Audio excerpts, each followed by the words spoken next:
This is our research project presentation by Melissa Rice and Carrie Higgins. Introduction and Acknowledgement of Current Scholarship. In this presentation, we will be discussing an overview of what we have prepared for our research project.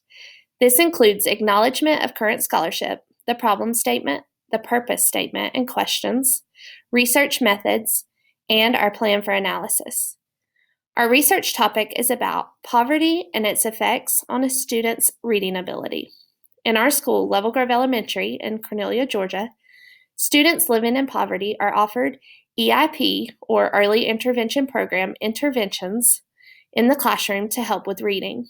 These interventions might include extra small group reading instruction with support with phonics, word work, and reading strategies.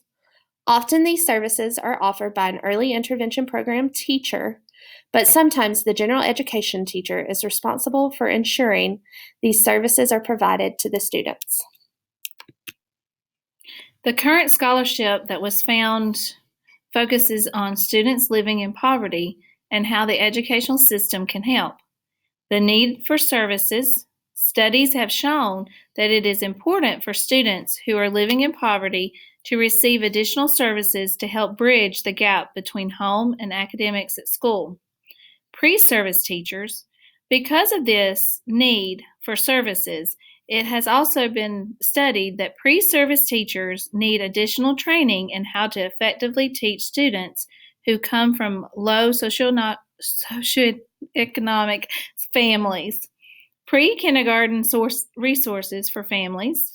Resources were provided at the pre-kindergarten level for families living in poverty.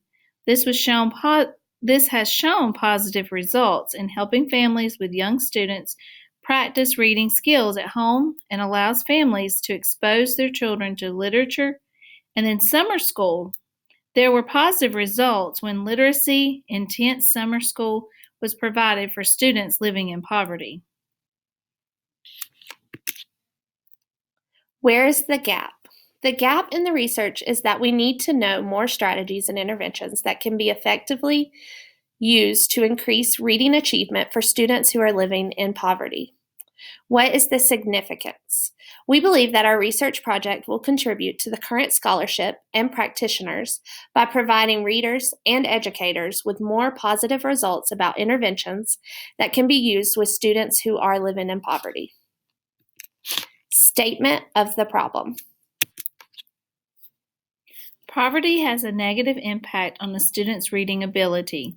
This is a long-term problem because younger students don't get the foundation that they need to progress in reading comprehension and fluency. Many of these students haven't been exposed to needed literacy skills early on. Carrie and I both teach kindergarten, and this is a problem that we see daily in our classrooms. Students who have not been exposed to literacy skills prior to kindergarten have a more difficult time establishing a firm reading foundation. Because of this, we understand the need for further research and to find ways to increase those students' reading abilities at an early age. Research purpose and questions. The purpose of this study is to understand whether or not EIP interventions increase reading performance for kindergarten students living in poverty. Again, these interventions might include extra small group reading instruction with support with phonics, word work, and reading strategies. The interventions might or might not be taught by an EIP teacher. Our research question is, does the use of EIP interventions increase reading abilities in kindergarten students who are living in poverty? Methods. A quasi-experimental design will be used. We will be following Cranton and Miriam's instructions from Chapter 3 of their book found in the Quantitative Research Methods module on Course 10. The main characteristics of a quasi-experimental design are that you cannot have random participants, And we will be implementing an intervention to specific groups of students. Because the participants cannot be at random in a quasi-experimental design, we will be using a stratified sampling selection. This will involve pulling from a population of kindergarten students who are living in poverty, and then pulling a stratified sample from a variety of students with different reading abilities within the population. The independent variable is made up of the interventions that consist of giving our EIP poverty students extra small group support with letter ID and sounds, word work, and reading strategies. One group of these students will be given 2 segments of interventions, while the other group only receives 1 segment of interventions. Ms. Higgins has an extra support EIP teacher, but I serve my own EIP students. The dependent variable is the reading ability of the EIP students living in poverty.